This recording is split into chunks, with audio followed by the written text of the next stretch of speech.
Good morning, everybody. Welcome to Rain Garden number 1. I'm Marc Yamaguchi, and I'm hopeful that you will join our budding maintenance crew. Rain Gardens United works to promote the building of rain gardens, but also maintain them. And if Maria takes a little pan out here of rain garden number 1, you'll see that these plants are very established and they're quite high. They're quite tall. The Jungle Joe pieweed here can be 6 to 7 feet, and these plants over here, the false sunflowers, which actually is what we're going to give away to our lucky recipient of a free maintenance package today, a little spruce up, if you will. These down here are sneezeweed, and below that are rose mallow, and we have Solomon seal and butterfly weed. You'll notice the distinctive pods that shoot straight up like daggers.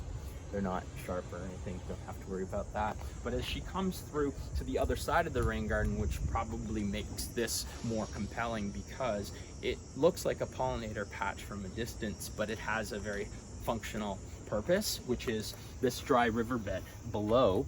And if you see the river rock, this is really a basin for the water that's streaming from the downspout disconnect. Are you able to see that on your camera? Yep. And that shoots straight up to the front half of my house. That's channeling all the water from the roof as it comes down and parks it in this sink, and it drains really effectively. This is probably the most important aspect of the rain garden, is that it is a harvesting system, and these plants clearly benefit from it because this is a 5-year-old garden. Oh, I'm sorry, forgot to introduce you, Mr. Vervain. Blue Vervain, we said. We have some, where is it now? Oh, I took those out for Susanna, but this, what looks like a tropical plant, is actually a blue flag iris, and I have some seed to give to Ting today. Don't let me forget about that. That's all ready to go. And one of the greatest pollinators we've got going for the rain gardens, and this will be the last one I introduce. There's a few more plants below the ground cover that comes up first in spring, but this one here is the swamp milkweed. It's probably our signature plant. Both Ting and I started selling this stuff in the park. We were selling weed in Christie Pits a long time ago. And this is miraculous because not only does it feed the pollinators, it behaves. A lot of people have concern about these tall plants, the enormity of growth, especially if the plants are happy and healthy, like this common milkweed here. You can see the pods here are massive, and it generates a lot of seed. So it's a prolific plant, and it really depends on the person's, I think, preference. And we always recommend the swamp milkweed first because it's more delicate. As you can see, the leaves. The monarchs will come and lay eggs on it as well. This is their preferred milkweed, but the swamp milkweed behaves, and that's really critical to our focus today. When we take people out to do maintenance, we want to show them that the rain gardens themselves are perfectly self-sustaining, but they will need some tweaking. They will need some help. There are other plants, the unwanted, that we're going to share with you as well, that like these conditions too. And so our job really at this aspect of Rain Gardens United is to help people identify the ones they would like to keep and keep their gardens looking terrific and fabulous, versus the ones that are going to get the hairy eyeball from the neighbor. Yeah, so at this point, we'll go next to see what kind of kit we're going to take with us, and you'll see it's a very simple operation, so nobody should be sweating it at this point or considering doing another volunteer job. We really want you to have fun with this, and we'll show you how easy it is. Hi, we're back, and just so you know that this is not a difficult job and that it's actually quite enjoyable, we want to prove that what you take with you is very lightweight, and frankly, we're not here to invade a rain garden. We're here to just make a little more space for the plants that are beautiful and the ones we want to continue to help the pollinators and frankly make your place look good. So when you join as a volunteer, we're not asking you to do like this hard, laborious task. We're asking you to be observant of some of the things that are in the garden and recognize the things that we could share with our homeowners or anyone that's trying to grow a pollinator patch or a rain garden, so that they can look after it themselves. Our idea here is to really help people understand what their role is in the rain garden, and frankly just have them engage more outside. You know, get outside is our motto, and rain gardens is a great place to do that. However, to look after that rain garden, there are a few things you want to take with you, and on a job, we're just telling people sometimes these jobs are 15 minutes, sometimes they're an hour and a half. So everyone goes with a hat, and they have some sunblock, and they're going to bring water. You want to stay hydrated when you're out there. And the reason we have gloves, although most of the time you won't require them, sometimes there are some noxious weeds. The one that comes to mind is probably Queen Anne's lace, otherwise known as hogweed, but I may be mistaken. There's something called wild parsnip, and it's yellow, but the Queen Anne's lace is everywhere in the Don Valley. We'll see a little bit of it today, and I want Maria, who will introduce herself later, to take a look at the surroundings.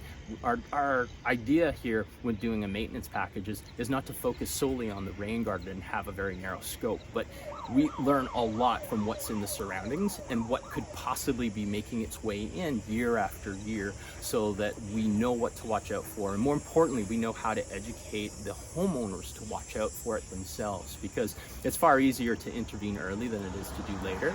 Today we're going in with a case of later, so the weeds are going to be very easy to identify, but some of them have established root growth and they could upend some of the really nice plants. So we want to make sure that when we do go to a person's home, we have something of a peace offering.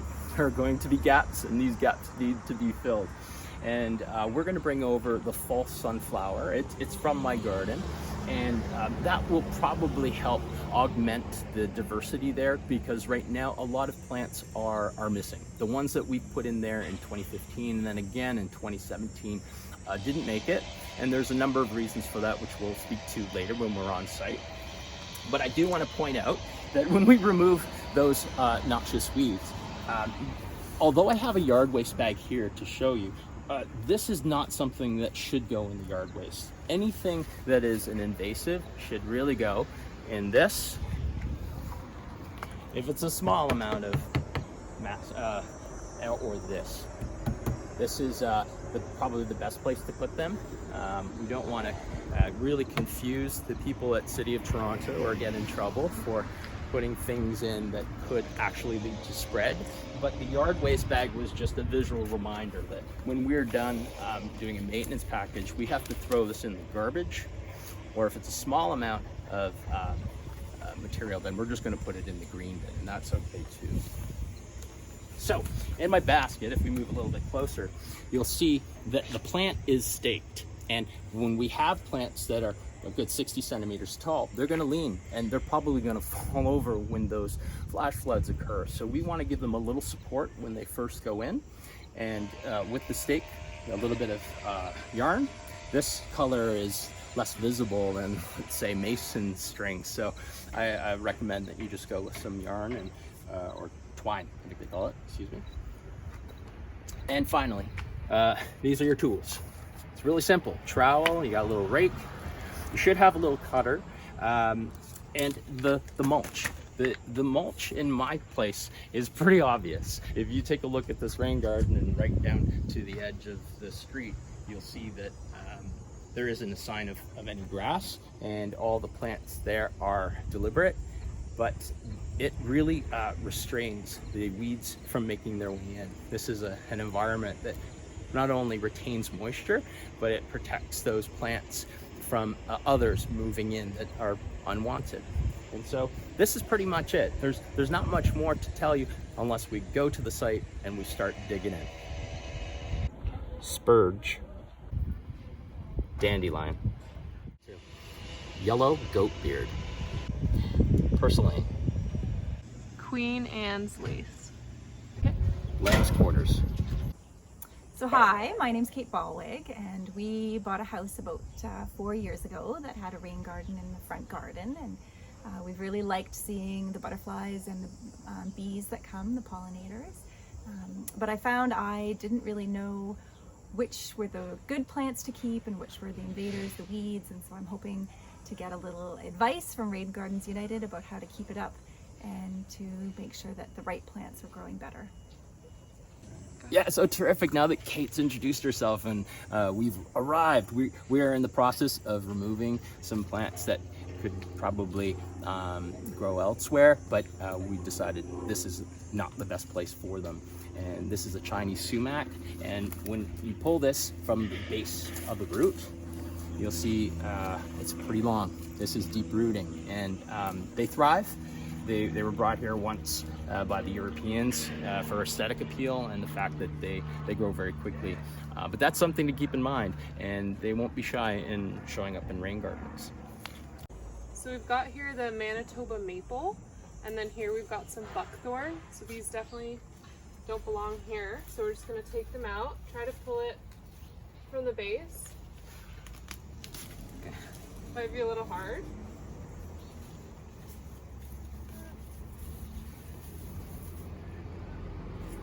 Or you could just pull it out part by part if it's too big. I can't get this one out.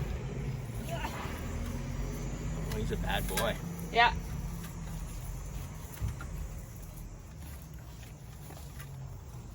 I'm gonna need some help on this. Okay, so here we go. You could see how deep the roots are on this bad boy.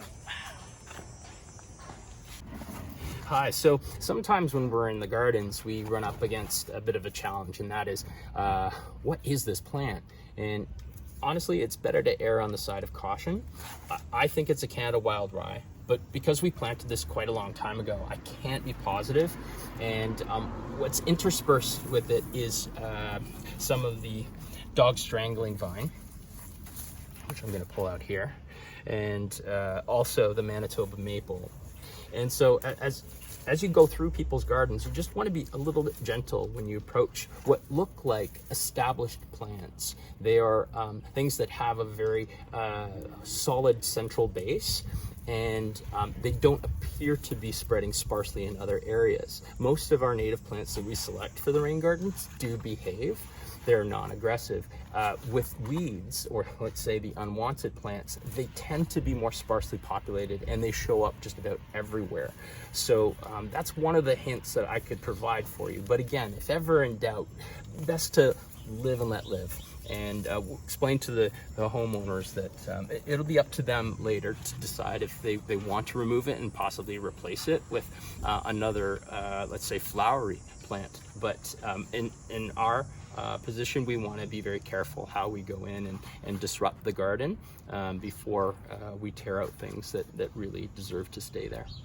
As we're making our way through the garden and we're starting to see what may have been there in the first place, the Virginia waterleaf has revealed itself, and frankly, it's struggling to, I think, assert itself, and it does have a little bit of like leaf damage here, but that's not to say that underneath things are bad. The root ball could be just in a kind of hiatus state where it's looking for the opportunity to come back out and reassert itself. So you know, we're not going to remove it. We're going to encourage it to grow, but also inform the homeowner that this is something to keep an eye on, and if it's not going to replenish itself, they may consider either moving it, like transplanting it to a slightly sunnier part of this small cell, or even replace it with something that really might like the more shady conditions. So the leaf litter that we're pulling out right now is something that really is important, especially at fall time, where you know you can leave your garden a mess. It's perfectly okay, and frankly, it's better for the insects that may be inhabiting the soil and the plants themselves, because it's providing a layer of insulation. And really, you don't have to go back into the garden until well into the spring when you start to see things bud. Be careful not to remove that leaf litter too soon, because there are these random flash freezes. We get these frosts even as late as May, so you want to leave it in there as long as you can, and come May 2-4 weekend, maybe you can remove this. And what I'm doing now is just removing the dead material that's no longer serving a function, because we're now mid to late August. So there will be a fall and a brand new round of leaf litter. No shortage of that around here, and please be mindful of that.